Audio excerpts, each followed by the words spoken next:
Welcome back, everybody, to this special report, Preserving Prosperity for Our Future Generations. I'm your host, John Solomon, and we continue our conversation about the very important subject of education policy with Lindsey Burke, who is a policy expert with the Heritage Foundation. Lindsey, great to have you back here on the show. Thanks for having me back.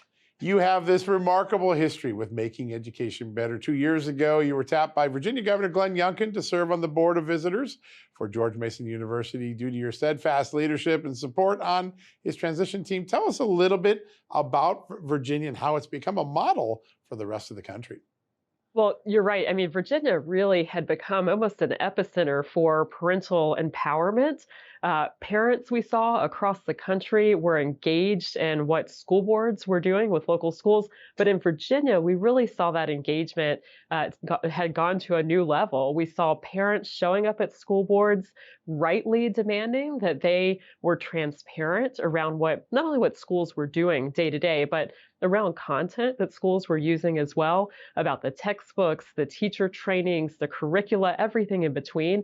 And that really made a huge difference. I think that's something that Governor Youngkin saw, recognized, and wanted to foster moving forward, was that ability for schools to really act as they should as partners with parents, not against parental wishes, but really in that partnership mode. And so I think Virginia's been a very good example of that, of how families and schools working together around transparency, around content, can really make a huge difference. And when you have families that are engaged at local school board meetings, that most quintessentially local civic function, that really makes a huge difference as well. It does, and that engagement has gone up by leaps and bounds in ways I really haven't seen in my 35-year career as a journalist. Yeah.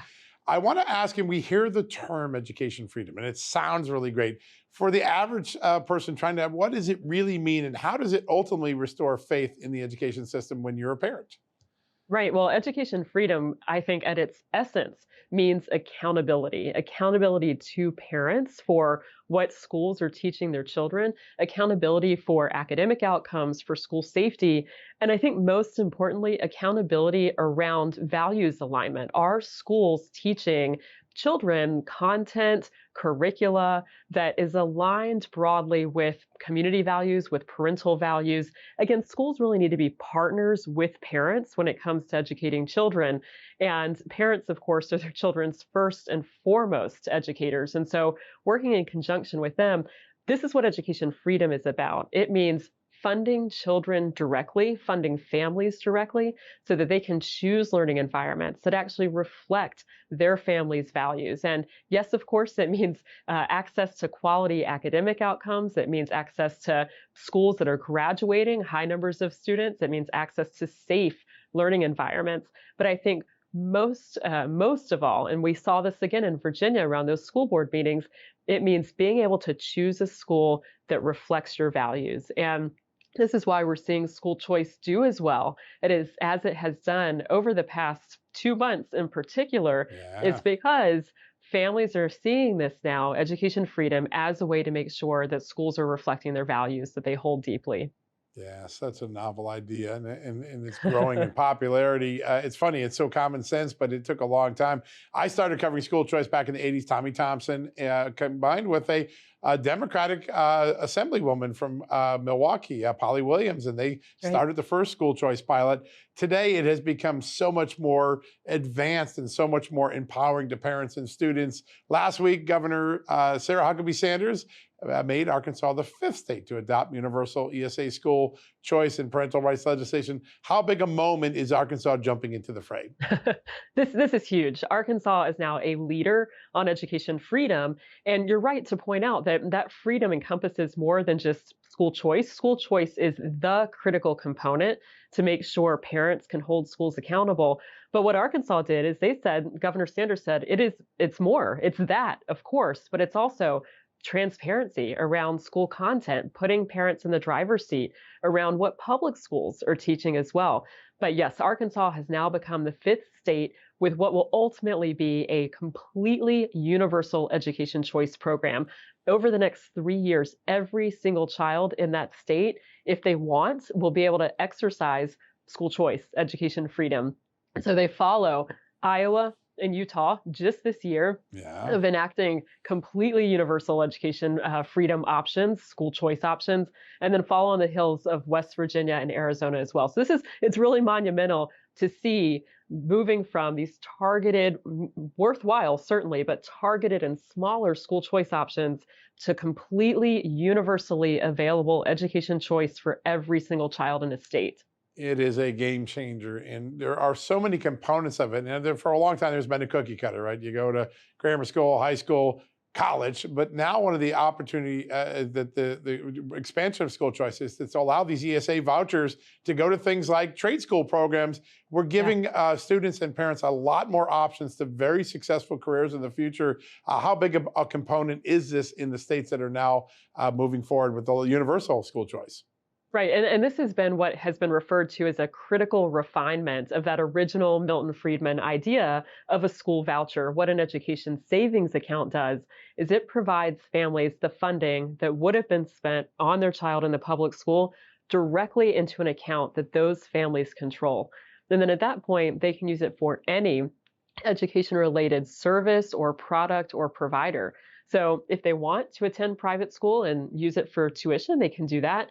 But they can also hire a private tutor or buy online services. They can use it for textbooks and curricula.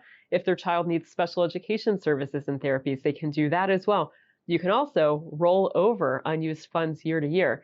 So you can see how something like an ESA is distinct from what is now a traditional school voucher, a good option, but not as flexible as an education savings account.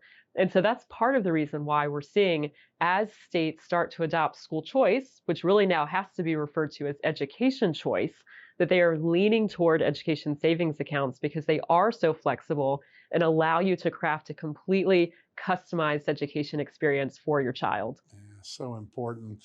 Lindsey, one of the things that freedom in education has brought is a freedom from ideological indoctrination, CRT, transgenderism. Yeah. A lot of big victories on that front. It all began in Florida on that front, in Virginia before that. How important is it that parents have been empowered to get these non-traditional ideologies out of school? Yeah. Well, look, I think Governor DeSantis has done heroic work on this front, he has really recognized that at the end of the day, public schools and public universities, by the way, are entities that are state funded. They are state created. They have publicly funded employees. They have state boards that are appointed. And so there is a role, an important role for the state to play in ensuring that as public institutions, they are well represented of the public and are not teaching ideology that, for instance, in the case of critical race theory's application, would violate the Civil Rights Act of 1964, which there are instances where schools have tried to apply things like critical race theory in a way that would do just that.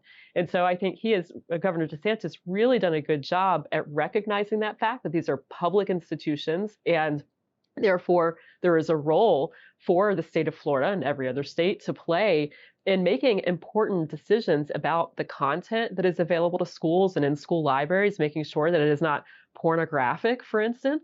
And then when it comes to higher education, making sure that this proliferation of diversity, equity, and inclusion diversicrats comes to an end because it is not serving the interests of students or taxpayers. Yeah, so important. And one of the things, Lindsey, that we're certain of, you yourself and Heritage have been on the forefront of what I think is going to be one of the epic policy transformations in America. The empowerment of parents, the reforming of education system is going to have generational impact on this country. Such an honor to have you on the show and have such a great conversation about these successes. Hope to get you back on real soon. Thank you for having me.